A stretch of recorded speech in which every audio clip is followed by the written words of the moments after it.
सातारा व सांगली विधान परिषद निवडणुकीचे काल उमेदवारी अर्ज माघारी घेण्याची अंतिम तारीख झाली आणि तिरंगी लढत जरी दिसत असली तरी दुरंगी लढत खऱ्या अर्थानं या ठिकाणी पाहायला मिळणार आहे. महायुतीच्या माध्यमातून धैर्यशील कदम हे उमेदवार आहेत, तर महाविकास आघाडीचे अभयसिंह जगताप आणि अपक्ष म्हणून किशोर धुमाळ हे तिरंगी लढत होणार आहे.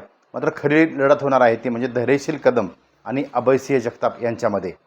मात्र महत्त्वाचं म्हणजे काय, तर महायुतीचं असलेलं या ठिकाणचं असलेलं प्राबल्य आणि एकसंघपणे महायुती म्हणजेच भारतीय जनता पार्टी, शिवसेना आणि राष्ट्रवादी हे तिन्ही पक्ष एकसंघपणे काम करताना दिसत आहेत. यामुळं भारतीय जनता पार्टी म्हणजेच महायुतीचे उमेदवार धैर्यशील कदम यांचा एकतर्फी विजय हा सातारा सांगली विधान परिषदेवर होईल असं साधारणतः चित्र पाहायला मिळतं आहे. हे कसं होईल मी तुम्हाला सांगत आहे. नमस्कार, मी विकास भोसले, आपण पाहताय यशवंत नगरी न्यूज. सातारा सांगली स्थानिक स्वराज्य संस्था निवडणुकीमध्ये सध्या एकूण सातारा आणि सांगली जिल्ह्यातील दोन्ही जिल्हा परिषद, याचबरोबर एक महापालिका, सातारा जिल्ह्यातील 9 नगरपालिका, 7 नगरपंचायती, याचबरोबर सांगली जिल्ह्यातील 1 जिल्हा परिषद, 1 महापालिका, 5 नगरपरिषदा आणि 6 नगरपंचायती असा सगळा एकत्र मिळून 985 एकूण जे मतदार आहेत हे यासाठी मतदान करणार आहेत. यामध्ये 472 मतदारसंख्या जी आहे ती सातारा जिल्ह्यातली आहे आणि 423 आहे ती सांगली जिल्ह्यातील आहे. म्हणजेच सध्या जर प्राबल्य जर मताचं पाहिलं गेलं तर जवळजवळ 985 पैकी 672 पेक्षा जास्त संख्या हे महायुतीच्या या ठिकाणी एकूण मतदारसंख्या पाहायला मिळते. म्हणजेच आत्तापर्यंत महाविकास आघाडीची रणनीती काय होती की सातारा जिल्हा परिषदेमध्ये झालेल्या ज्या घडामोडी आहेत, म्हणजे भारतीय जनता पार्टी आणि महायुतीमध्ये असलेले राष्ट्रवादी आणि शिवसेना यामध्ये दोन्हीमध्ये जो वाद निर्माण झाला, ह्या वादाचा फायदा महाविकास आघाडीला होईल अशी शक्यता या ठिकाणी व्यक्त होऊन उमेदवारी चाचपणी सुरू होती. मात्र काल शंभूराज देसाई असतील, मकरंद पाटील असतील, या सगळ्या नेत्यांनी बिनशर्तपणे अत्यंत मनमोकळेपणानं धैर्यशील कदम जे महायुतीचे उमेदवार आहेत त्यांना पाठिंबा दिल्यामुळं या महाविकास आघाडीचे जे मनसुबे आहेत ते सगळे नेस्तनाबूत झालेले आहेत.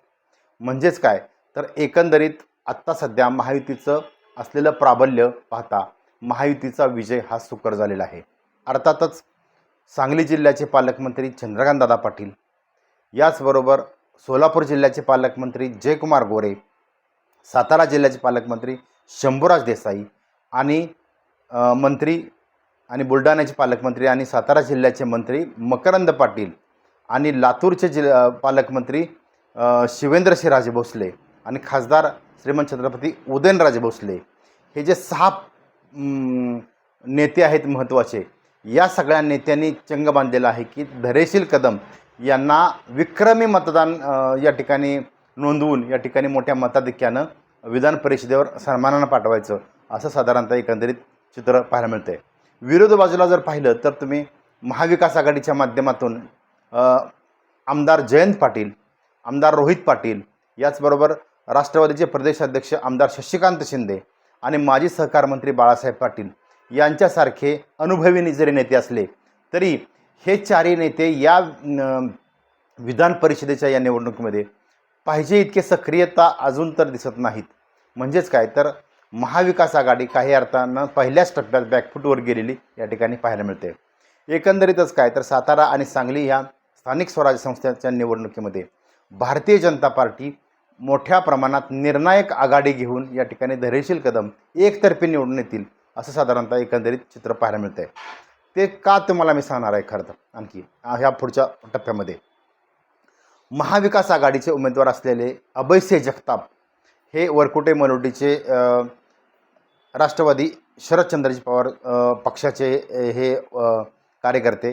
खरं तर शरद पवार यांच्याशी एकनिष्ठ असलेले अभयसिंह जगताप मात्र एकंदरीत सातारा जिल्ह्यात जर विचार करता तर त्यांची मदार जी आहे ती खूप मोठी मदार हे राष्ट्रवादी अजित पवार गटाच्या आणि शिवसेनेच्या मतावर आहे. मात्र यामध्ये कुठलीही महायुतीच्या माध्यमातून एकही मत बाहेर जाणार नाही याची दक्षता सगळे महायुतीचे नेते घेताना दिसत आहेत. त्याला कारण देखील तसंच आहे. कारण काय, 17 ज्या जागा आहेत विधान परिषदेच्या त्यापैकी 6 बिनविरोध झालेल्या आहेत. म्हणजेच काय, 11 निवडणूक होती आहे. यामध्ये 11मध्ये म्हणजे 17पैकी 10 जागा या भाजपला मिळालेल्या आहेत. याचबरोबर 4 जागा या शिवसेनेला आणि 2 जागा या राष्ट्रवादीला. हे असताना कुठल्याही मतदारसंघात महायुती चुकीच्या पद्धतीनं काम करणार नाही असा विश्वास सगळ्या नेत्यांनी दिलेला आहे. याचा अर्थ असा आहे की अंतर्गत जिल्हास्तरीय काही जरी कुरबुरे असल्या तरी विधान परिषद निवडणुकीमध्ये महायुतीचा कुठलाही जो मतदार आहे तो महाविकास आघाडीकडे जाणार नाही याची दक्षताच खरं तर वरच्या लेवलला घेतली गेलेली आहे. याचा अर्थ असा आहे की ही निवडणूक सातारा सांगली स्थानिक स्वराज्य संस्थेची निवडणूक आहे, ही फक्त फॉर्मॅलिटी राहिलेली आहे. मोठ्या मताधिक्यानं म्हणजे अंदाज मीडिया म्हणून असा वाटतोय की साधारणतः 75% मतदान घेऊन धैर्यशील कदम जे महायुतीचे उमेदवार आहेत ते मोठ्या मताधिक्यानं निवडून येतील असं साधारणतः एखादी ट्रेंड दिसतोय. अंतर्गत घडामोडी बऱ्याचशा घडणार आहेत, मात्र याचा कुठलाही परिणाम या मतदानावर होणार नाही एकंदरीत असं चित्र दिसतंय. पाहत रहा यशवंतनगरी न्यूज.